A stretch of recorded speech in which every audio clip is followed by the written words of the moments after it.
meus irmãos, meu desejo sincero é que a paz de Jesus esteja sobre toda a sua família, sobre a sua vida. Espero mesmo que você tenha tido uma semana abençoada e que nesse domingo, mais uma vez, a palavra do Senhor ela nutra o seu coração. Bom, a epidemia tem aumentado a cada dia que passa, nós temos percebido isso.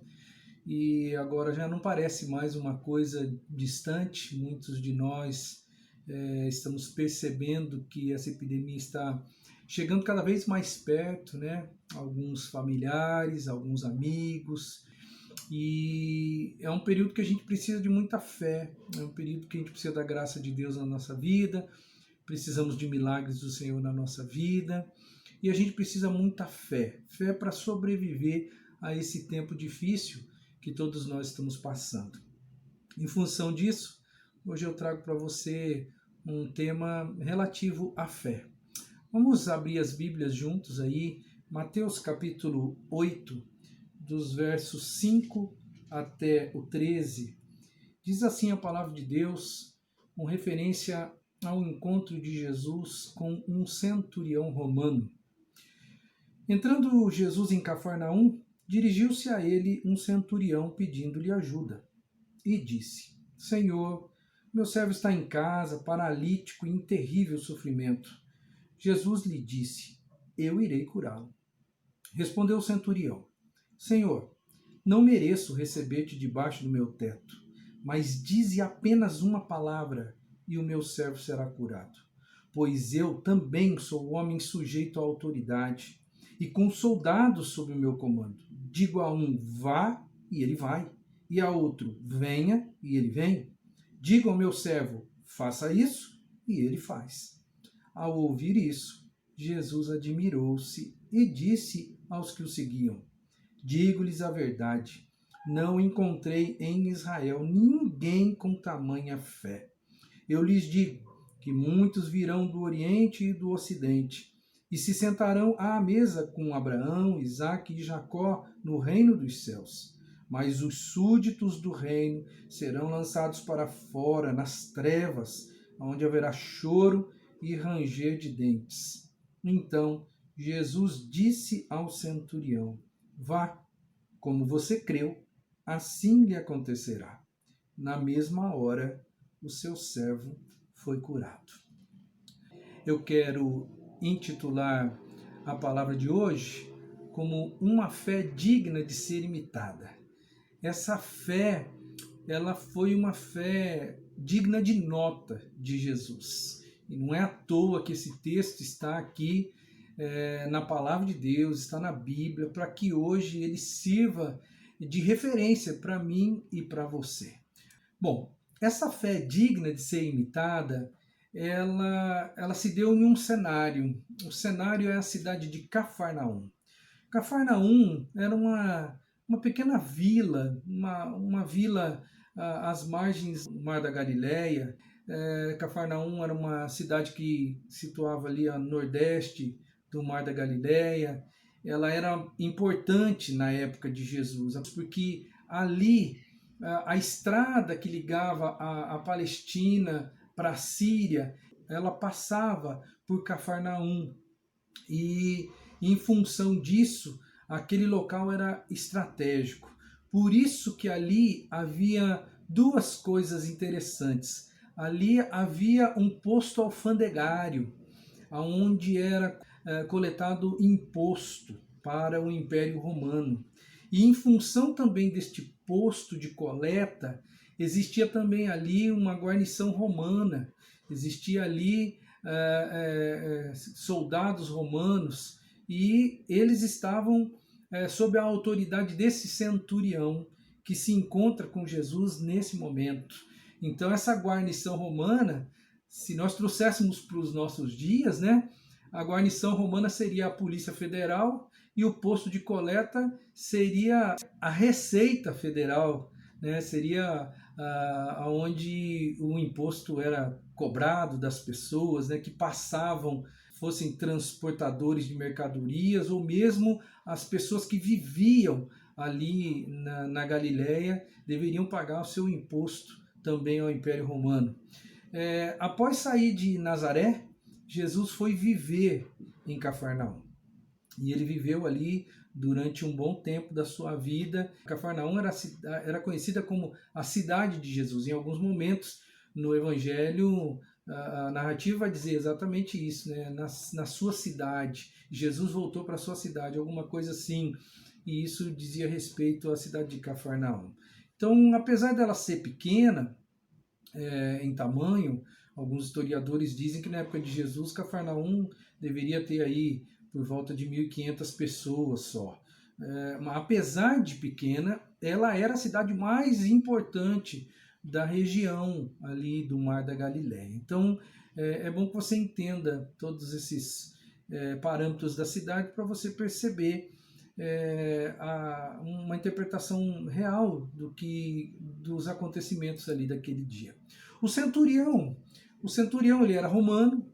O centurião ele era como um capitão de guarda, estava ali sob seu comando aproximadamente 100 soldados, um número não dá para ser exato, mas ele era um capitão de uma guarnição romana de aproximadamente 60 a 100 ou 100 e poucos soldados. E a Bíblia vai mostrar que esse centurião ele era um homem altruísta. Você percebe no texto que ele vai buscar ajuda não para si mesmo, ele vai buscar ajuda em Jesus para o seu servo. Não é para o seu irmão, não é para sua mãe, não é para sua esposa, não é para o seu filho, é para o seu servo. Isso mostra que essa pessoa ela tem um certo altruísmo no fundo da alma. E isso corrobora a ideia de que ele era uma boa pessoa, porque na narrativa que Lucas faz desse mesmo evento, Lucas faz questão de dizer que os judeus da cidade que foram até Jesus intermediar esta conversa, e os judeus disseram para Jesus que o centurião era uma pessoa muito boa, que o centurião havia construído a sinagoga para os judeus ali em Cafarnaum. Então isso mostra para mim, para você, que esse centurião era uma pessoa altruísta, uma pessoa boa de coração. Bom, vamos ver alguns aspectos importantes dessa fé, porque esta fé ela foi qualificada. Daqui a pouco você vai perceber comigo que ela foi qualificada por Jesus. E eu quero enxergar aqui alguns aspectos que eu acho que são aspectos muito importantes dessa fé, que eu e você, nós precisamos imitar esses aspectos na nossa fé, nutrirmos a nossa fé com esses aspectos que a fé do centurião ela teve, e no meu modo de entender essas qualidades estão implícitas nesse texto. Vamos mais uma vez olhar com calma os versos 5 e 6 e vamos descobrir que essa fé ela teve um aspecto importante dela, foi que ela teve, a iniciativa foi humana. A iniciativa partiu do ser humano. Não foi Jesus que foi até o centurião romano, foi o centurião romano que veio até Jesus. O texto diz: entrando Jesus em Cafarnaum, dirigiu-se a ele um centurião pedindo-lhe ajuda. Todo milagre se inicia com uma ação humana. Se você observar a narrativa de todos os milagres que o Evangelho nos traz, todos eles são pessoas que vão até Jesus, vão com uma motivação no coração. Ficar parado, ficar aguardando que algo aconteça, sem buscar a ajuda, essa situação não vai acontecer. Esse centurião, ele vai até Jesus. Ele mostra para mim e para você que tem um lugar certo para se buscar as coisas. O centurião, daqui a pouco a gente vai olhar um pouquinho para ele em si, mas eu já quero adiantar aqui. Ele era uma pessoa que tinha recursos, pelo menos mais do que talvez a totalidade da cidade ali, dos habitantes da cidade. E ele tinha outras opções. No entanto, ele vai buscar ajuda.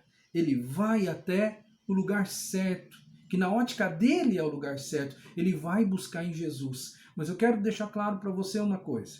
que nada aconteceria se esse centurião não fosse buscar ajuda em Jesus. Então, para começo de conversa com relação às suas necessidades, suas necessidades espirituais, os milagres que você espera, eles não vão acontecer se você não tomar uma postura de buscar no lugar certo. Milagre se busca no lugar certo.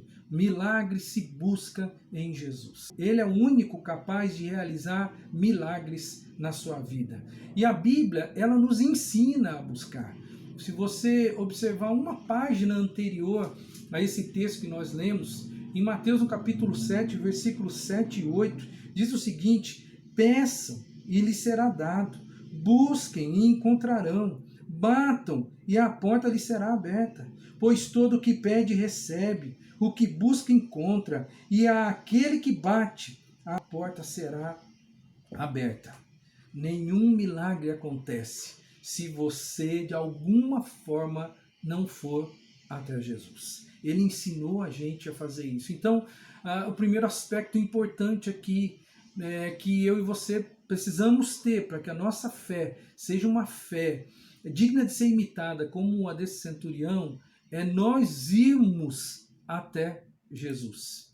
O segundo aspecto que eu acho interessante nesse texto, e talvez seja o mais importante do ensinamento hoje aqui, é que essa fé digna de ser imitada, ela foi uma fé que reconheceu a autoridade e o poder de Jesus. Vamos ler mais uma vez os versos 7 até o 9 do nosso texto base. Jesus lhe disse: eu irei curá-lo.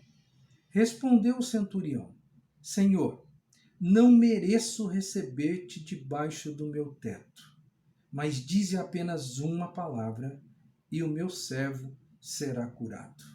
Pois eu também sou homem sujeito à autoridade e com soldados sob o meu comando. Digo a um, vá, e ele vai. E a outro, venha, e ele vem. Digo ao meu servo, faça isso, e ele faz. Essa fé, ela reconheceu a autoridade de Jesus. Como eu já disse, o centurião, ele tinha uma condição social diferente de todos os habitantes de Cafarnaum, com certeza. Ele era um homem de posição na questão, vamos dizer assim, profissional. Ele era um homem de destaque na sociedade. Ele mandava na cidade como um todo. Ele era ali a voz do governante maior de Roma. Naquela cidade, ele era a voz. Eu estou dizendo de uma forma precisa com relação a Cafarnaum. Era ele ali, a voz do imperador. O centurião era um homem que tinha prestígio mediante a condição social que ele tinha. Mas acontece uma coisa interessante, esse centurião, ele observa certamente como chefe da cidade, ele observa as coisas que acontecem na cidade. E ele vê tudo o que está acontecendo com relação a Jesus. Esse centurião, ele talvez tinha dinheiro, talvez ele tinha algum tipo de recurso que pudesse fazer com que o seu servo fosse atendido, se não em Cafarnaum, em algum outro centro maior do que Cafarnaum. No entanto, ele olha para Jesus e ele reconhece em Jesus uma pessoa que tem autoridade espiritual. E ele reconhece essa autoridade. Por isso, ele deixa de lado tudo o que ele tem. Ele deixa de lado seu prestígio, sua condição social, sua condição financeira. Ele deixa de lado o fato de ser um comandante, de ser um chefe da cidade. E de uma forma muito humilde, se você observar no texto, isso vai ficar caracterizado. De uma forma muito humilde ele vai até Jesus e ele até diz, olha, eu não sou digno do Senhor entrar e pisar dentro da minha casa. Não sou digno disso, mas eu peço apenas uma coisa. Diga uma palavra, porque eu reconheço a autoridade da sua palavra. Porque se o Senhor disser, eu tenho convicção no meu coração de que algo vai acontecer. Embora ele não tenha se achado digno em função, eu acredito, da humildade do coração. Eu quero juntar todas as facetas deste homem. Eu quero juntar o fato dele ter esta humildade que está relatada aqui, com o fato dele ir a Jesus, buscar ajuda em um judeu, que era um povo dominado pelo Império Romano, dominado por ele, pela figura do centurião. Era um povo que praticamente era escravo, entre aspas, né, do povo romano. Ele vai até Jesus numa atitude humilde. Ele diz para Jesus: olha, eu não sou digno de receber o Senhor dentro da minha casa, mas eu creio na autoridade da sua palavra. Na autoridade da sua palavra. Você lembra que uma das últimas palavras de Jesus para a igreja, para os discípulos e para a igreja, para mim e para você, Jesus disse o seguinte: foi-me dada toda a autoridade nos céus e na terra. Portanto, vão. Você lembra disso? Antes mesmo de Jesus dizer essas palavras, esse centurião, ele nos dá uma grande lição quando ele diz: eu creio na sua autoridade. E ele é interessante porque ele se coloca na posição de Jesus quando ele diz assim: Senhor, olha, eu sou um homem que estou sob a autoridade. E abaixo de mim eu também tenho pessoas que estão sob a minha autoridade. Então é interessante porque o centurião ele se coloca numa posição mediana aqui. Ó. Eu tenho gente que manda em mim acima de mim, eu tenho gente que eu mando que estão abaixo de mim. Eu estou envolvido nesse contexto de autoridade. E eu sei como funciona esse contexto de autoridade. Uma palavra é o suficiente para que a coisa aconteça. Se o meu superior diz algo para mim, eu não questiono, eu vou e vou fazer. Ou seja, a ordem do meu superior ela vai acontecer. Quando e aí é lógico que ele também diz, e quem está abaixo de mim, quando eu digo alguma coisa, as pessoas vão e fazem. Então quando o centurião diz para Jesus que ele sabe o que é autoridade, ele está dizendo para Jesus: eu reconheço no Senhor a autoridade. Não é uma autoridade humana, eu reconheço no Senhor uma autoridade divina. Porque o que eu já vi, o que eu já presenciei nessa cidade acerca do Senhor, para mim é o suficiente para eu entender que o Senhor é uma autoridade divina. Por isso, não é necessário o Senhor vir aqui, não é necessário o Senhor estar lá com Ele. O que eu preciso é apenas de uma ordem do Senhor. Porque eu tenho certeza que no momento em que essa ordem sair da sua boca, as coisas vão acontecer. Mais um aspecto, terceiro aspecto que é digno de nota aqui, é digno de ser imitado. Essa fé, ela causou admiração em Jesus. O verso 10 diz o seguinte: ao ouvir isso, Jesus admirou-se e disse aos que o seguiam: digo-lhes a verdade, não encontrei em Israel ninguém com tamanha fé. Essa palavra de Jesus ela é interessante. Jesus aqui, ele conhece muita gente, conhece gente importante, conhece gente de fé, provavelmente já disse para muitas pessoas no decorrer da sua jornada na terra, até esse momento aqui do encontro com o centurião, provavelmente ele já disse para muitas pessoas: a tua fé te curou, vai em paz, a tua fé te salvou. Mas agora não. Agora, Jesus ele assinala a sua admiração com relação à fé do centurião, dizendo: olha, eu não vi ninguém em todo Israel com uma fé desse jeito. E olha só que coisa interessante. De quem partiu essa fé? De um gentio. De quem partiu essa fé? De alguém que conhecia a Deus? Não, de um soldado romano. De alguém que não era ensinado nos padrões divinos, de alguém que não conhecia Deus na essência, como o povo de Israel conhecia o Deus de Israel. No entanto, aquele homem que provavelmente tinha pouca instrução acerca de Deus, ele olha para Jesus, ele conversa com Jesus, ele acredita na autoridade de Jesus, e Jesus faz para ele um elogio público dizendo: não vi ninguém com tanta fé assim em toda a minha jornada até esse momento na minha vida. Eu me lembro de uma historiazinha bem antiga, talvez você até já tenha ouvido ela em alguma mensagem. Conta-se de uma igreja que, como a sua região estava passando por uma seca muito grande, a igreja marcou um dia para orar, para que Deus mandasse chuva, para que Deus abençoasse aquela região com chuva, porque eles estavam precisando muito de chuva naquele momento. Então foi marcado um culto de oração para que chovesse. E todas as pessoas, ou a grande maioria das pessoas, foram até ao templo aquele dia, foram àquele culto. E uma menininha apareceu no culto com um guarda-chuva. E todo mundo estranhou. E todo mundo olhou para ela. Pensa bem, num período de seca, de repente aquela menina aparece com um guarda-chuva. E aí as pessoas perguntaram: mas o que é isso? Por que você está trazendo um guarda-chuva? E ela disse assim: nós não vamos orar para chover?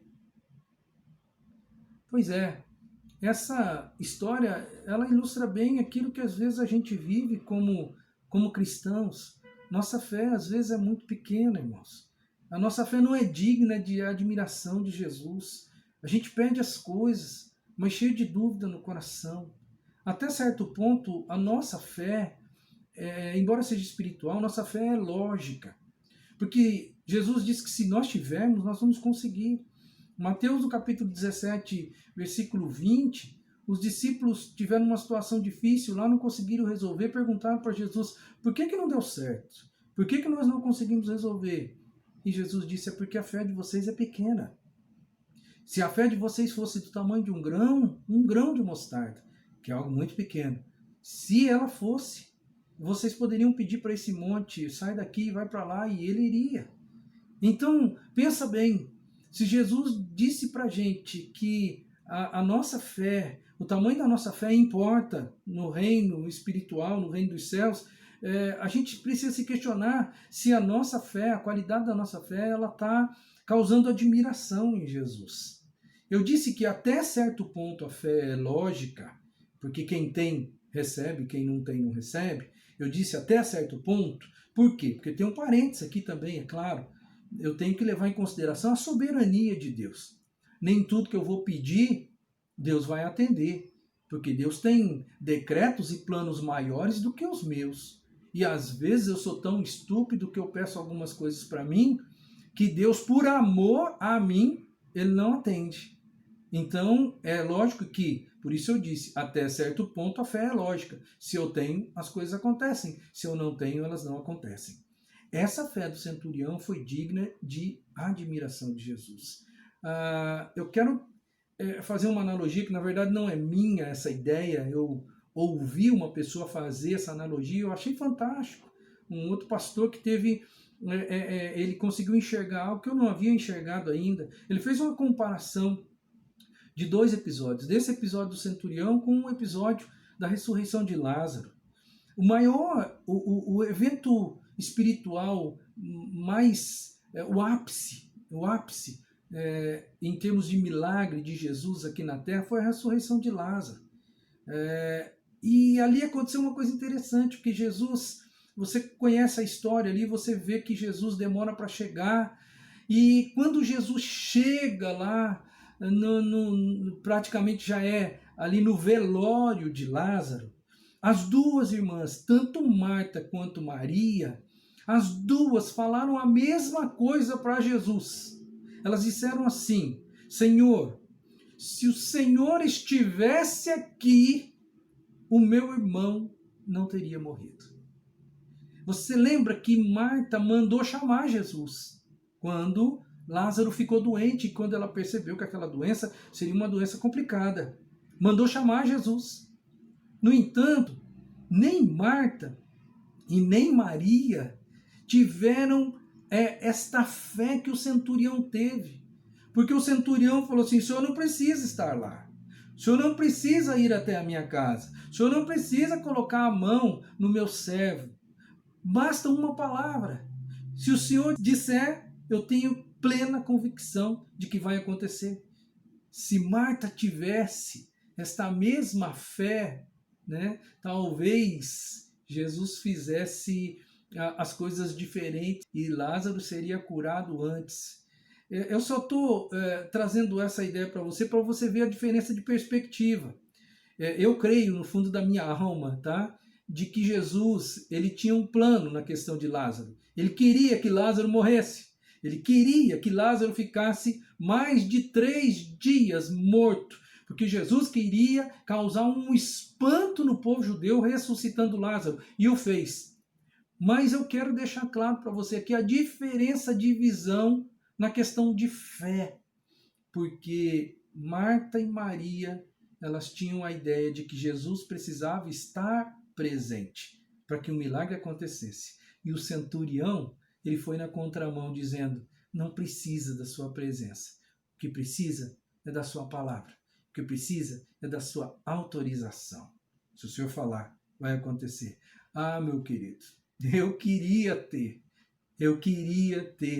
uma fé parecida com essa fé desse centurião. Eu queria causar admiração em Cristo com a minha fé, do jeito que este homem causou. O quarto e último aspecto desta fé é que é só o resultado, no meu modo de entender. Essa fé ela vai ser eficaz. O verso 13 vai falar da eficácia. Diz assim: então Jesus disse ao centurião: vá, como você creu, assim lhe acontecerá. Na mesma hora, o seu servo foi curado. A fé do centurião não poderia ter um outro desfecho a não ser eficácia. A fé do centurião foi eficaz.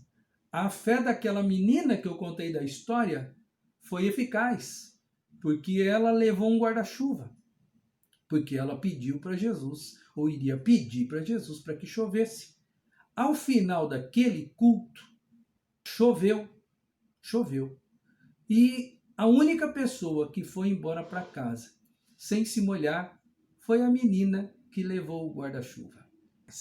Se a Bíblia diz, Hebreus capítulo 13, que Jesus é o mesmo ontem, hoje e o será eternamente, eu preciso, agora isso é comigo e com você, eu preciso rever a minha fé, a qualidade da minha fé, o jeito que eu administro as questões espirituais da minha vida.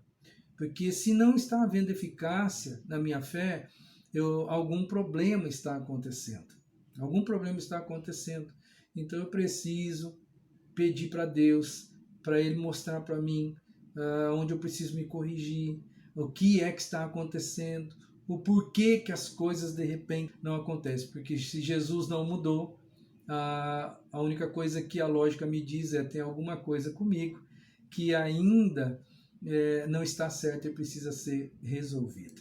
Bom, concluindo então essa palavra para o seu coração, a Bíblia vai falar de muitas pessoas que tiveram fé. Muitos, além desse centurião aí, muitas outras foram curadas, tiveram seus pedidos atendidos. Mas eu quero destacar aqui que a única pessoa que Jesus ficou admirado com a fé e fez isso, foi digno de nota, foi esse centurião.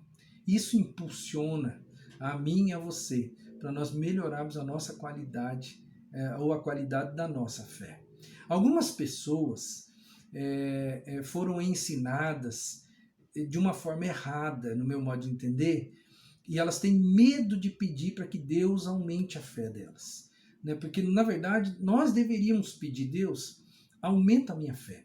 Aumenta a minha fé. Algumas pessoas, elas têm medo de fazer isso porque alguém, talvez bem intencionado, mas que não foi usado por Deus. Alguém disse: não peça para Deus aumentar a sua fé, porque Ele vai te mandar aprovação. Porque só a aprovação que aumenta a sua fé. Meu querido, isso pode até ter sido fruto de um coração bem intencionado, mas isso não é uma verdade espiritual.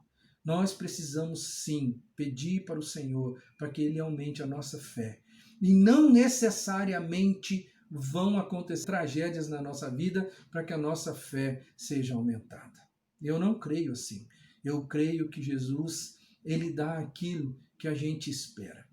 E não é necessariamente com provação a única forma de aumentar a nossa fé.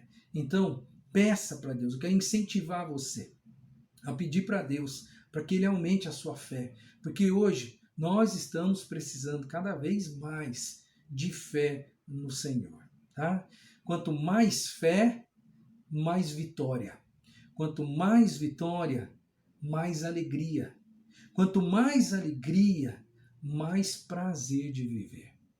Jesus disse que o cristão, ele teria vida abundante, vida com prazer em viver. Isso implica, na base, mais fé. Eu peço em nome de Jesus que o Senhor dê a você e dê a mim também uma fé digna da admiração dos céus, porque certamente nós vamos ser mais felizes vivendo dessa forma. Que Deus abençoe o seu domingo, que Deus te dê uma semana abençoada de proteção, que você e a sua família sejam guardados pelo Senhor, que em nome de Jesus nada de mal aconteça para você. Esse é o desejo do meu coração, desejo sincero do meu coração, e que em nome de Cristo você seja desafiado pelo Espírito Santo do Senhor a ter mais fé, para que você viva uma vida ainda mais feliz, na graça e na paz de Jesus. Que Deus te abençoe, em nome de Cristo.